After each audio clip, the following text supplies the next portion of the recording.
let us do some questions. Suppose we have given a projectile, right? So say the speed is say 100 meter per second, and this angle is 53 degree. Okay. So now you have to tell me after what time the velocity will become perpendicular to the initial velocity. After what time velocity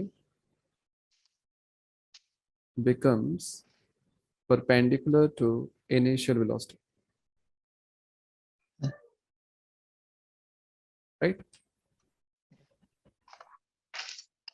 Take G as 10, right? Suppose this is your initial velocity, right? And say at this particular point, the velocity is like this. This is V, right? Now, let us assume that this is perpendicular to the initial velocity. So this angle is 90, right? Okay. Clear? If we are able to calculate this V, then since U and V are perpendicular, so we can say U dot V will be 0, right? If the dot product is 0, we can find the time, right? So for that, we want to find what is velocity. So your velocity V will be, you can say it is U plus AT, right? What is your U? That is U cos 53 degree I cap plus U sine 53 degree J cap. Clear? And your acceleration will be in the minus J direction, right? That is minus 10 J cap into T. Got it? Okay, so we have U is 100, cos 53 is 3 by 5 plus 100 into 4 by 5, and then we have minus 10 T J cap. Got it? Yeah. So this will be 20, and we have 60 I cap plus it will be 80 minus 10 T J cap, right? So we know what is our velocity at P. So let us take the dot product. So your U is, it will be 60 I cap plus 80 J cap, right? So take the dot product. So U dot V, it comes out to be 60 into 60 plus 80 into 80 minus 10T, right? Clear? Yes. So that should be equals to 0. So what we are getting? We are getting 3600 plus 6400, right? Equals to 800T, right? So which will be 10,000 divided by 800. So it comes out to be 2, and it will be 25. So we have 12.5 seconds, right? Suppose you have projected, or let us say we have given y is equals to ax minus bx square, right? Let us say this is the equation of trajectory. You have to find the speed of projection and the angle of projection. Find speed of projection and angle of projection. And this A and B are constant, right? Okay, so yeah, you can write this like that, right? So y, we have ax common, 1 minus bx upon a. Is it clear? So let me further write it as ax 1 minus x upon a upon b, right? So if we compare this, your y is your x tan theta 1 minus x by r. Okay. So if we compare these two equations, so tan theta comes out to be X. A, right? And your range comes out to be a by b. A by B. Now, what is the formula of range? It is u square sine 2 theta by G, right? Hmm. Okay, so from this theta we know, right? So tan theta we know, so we can find sine theta and cos theta, right? So your sine theta will be a upon square root of a square plus 1, right? And cos theta will be 1 upon square root of a square plus 1. Is it clear? So now in this, we can say a upon b is equals to u square 2 times sine theta cos theta divided by g. So let us put the value of sine theta and cos theta and we can find what is u, right? So ag upon b divided by 2, and let us have 1 by sine theta, which will be square root of a square plus 1 square of that. So we have a, right? Hmm. So this a will get cancelled out. So we have g upon 2b a square plus 1 and the square root of that will be your u. Got it? So they can in exam they can give you like y is equals to x minus say 5x square. They can give you the value of a and b, and you can find the speed of projection and the angle of projection. We have thrown a ball with a speed say 100 meter per second at an angle of 53 degree. Okay. Hmm.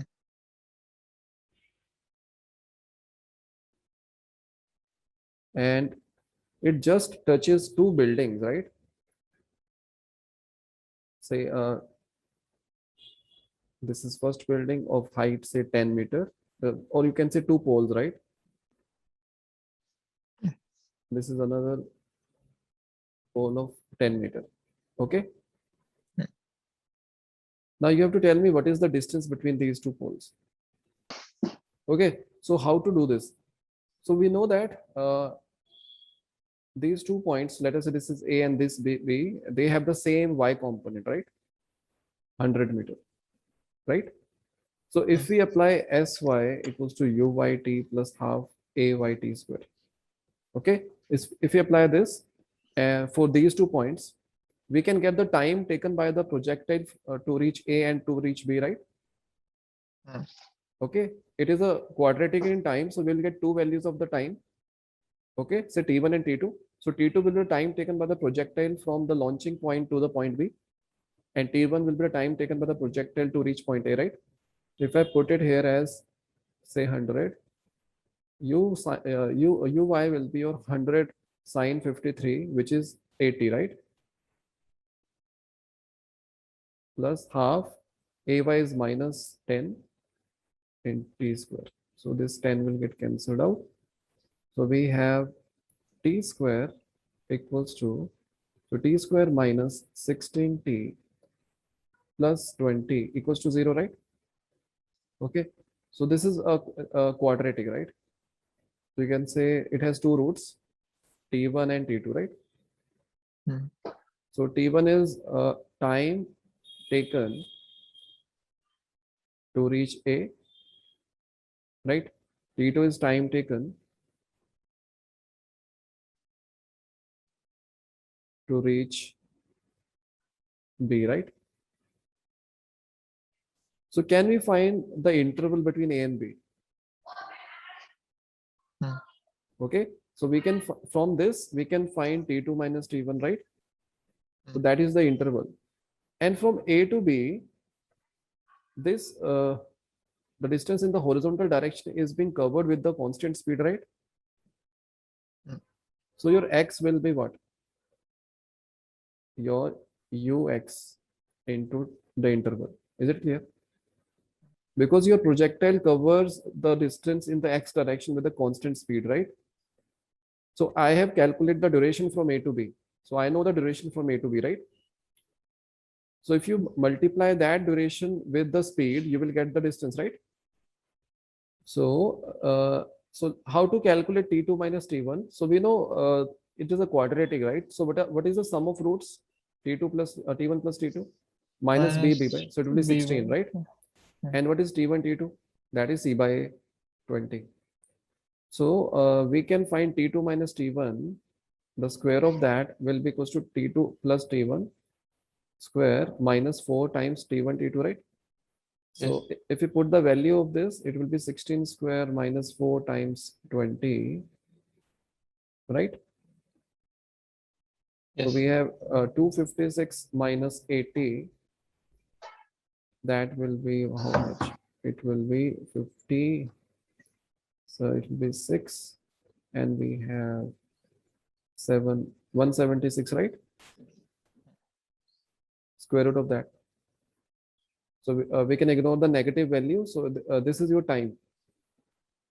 So your x will be root 176 times your 60, right? Simplify this and you'll get the answer. So just remember these important concept. One we have discussed. Okay, and one more thing. The time taken. Let me again draw here. So this is the projectile, and this is the trajectory. So these are two points at the same level, right? So this is A and this is B. So the time taken from this point to this point is T1, and time taken from this point to this point is T2, right? Clear? Similarly, you can say the time taken from B to the landing point will be T1, right? Hmm. So the sum of these two time will be the time of flight. So we are getting here 16, right? Hmm. So sum of so the time of flight will be 2u sine theta by g, right? That will be 2. U is 100. Sine 53. It will be 0.8, right? Divided by 10, right? So it comes out to be 16, right? Okay, so T1 plus T2 will be, because it's a symmetrical graph, right? It's a symmetrical graph. So time taken from, say, this point, say, is your O, and this point is O dash. So time taken from O to A is same as time taken from B to O dash. Yes. Okay. So just remember these important results, and x plus y is equals to range. Can you see that?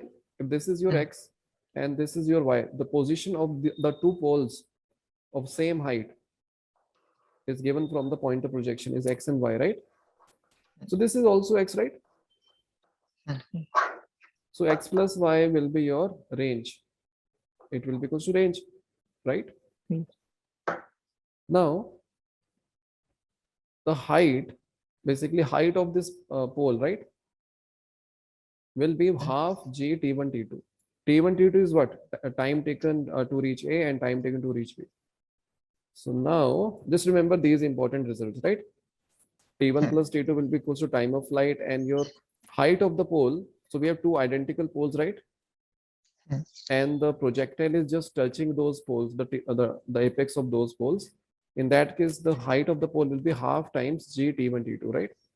Hmm. Basically, this is from that quadratic equation only. T1 plus T2, T1 T2 will be C by A from this equation only. Average velocity from point A to point B is u cos theta. So from A to B, right? A projectile is going from A to B like this. What should be the average velocity? What is the average velocity? Upon Displacement total. upon time, right? Hmm. So displacement is AB and time will be what? Displacement upon time. So, Hmm. so Even. time will be distance upon speed, right? Hmm. Distance upon speed will be, speed in this direction will be what? U cos theta. So it comes out to be u cos theta. Is it clear? Hmm. So average velocity from A to B will be u cos theta. Note if a person can throw a ball to a maximum distance x. So the range, what is the maximum range? It is u square by g, right? And for the same person, the h max will be u square by 2g. Got it? Okay, so now let us see a projectile which we have thrown from a height. So there is a projectile and this height is given as h, and this is the ground. Okay, so let us see. We have thrown the projectile horizontally, right? Mm. With the speed u. Now we have to calculate what is the velocity at a general time at, okay, suppose the projectile reaches at a point P. So first of all, we will calculate what is velocity at P. Okay. So the projectile reaches here at time T, and we have to find what is range, right? So range will be this distance along the ground, right? This is range. And then the time of flight, time taken by the projectile from point A to point B, right? So, clear? So B, we have to calculate range, and C, time of flight, right? So now, first of all, you have to select the coordinate system. So coordinate axis. So let us say this is our x-axis, right? And downward as our y-axis. Okay. You can take any, like you can take upward direction as positive y, right? I have taken downward as positive y. So now let us write the velocity, initial velocity and the acceleration along x and y, right? So acceleration in the x direction will be 0. Acceleration in the y direction will be g, right? Because it is y is the downward direction and g is in the downward direction. And your initial velocity in the x direction will be u, and initial velocity in the y direction will be 0, right? Because we have thrown horizontally. Now, what is the time of flight? So let us calculate the time of flight. So from A to B along y direction, right? What is your displacement? H, right? In the y direction. Clear? And your initial velocity in the y direction is 0. And acceleration in the y direction is g, right? So we can write Sy equals to uy t plus half ay t square, right?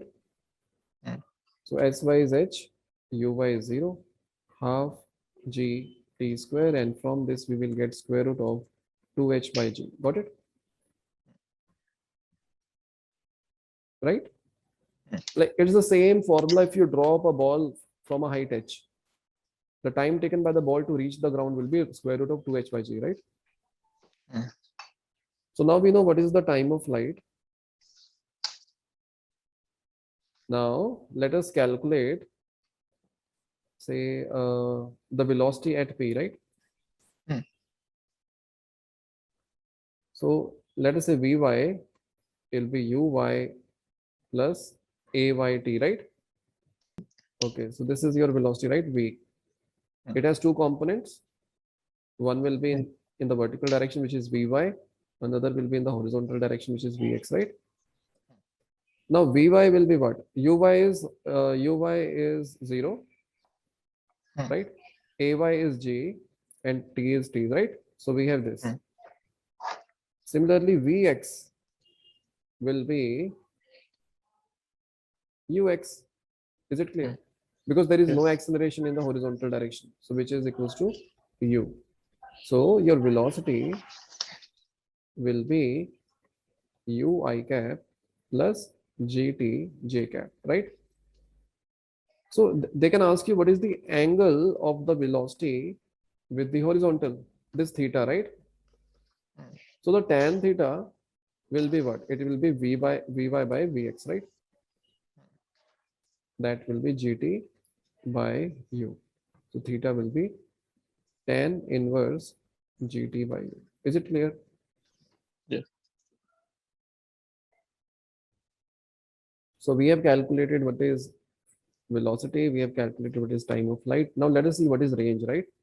So we know time of flight, so we can calculate range. So your range will be ux into time of flight. Clear? Ux is what? It is u, and time of flight is 2h by g. So that is your range. Clear?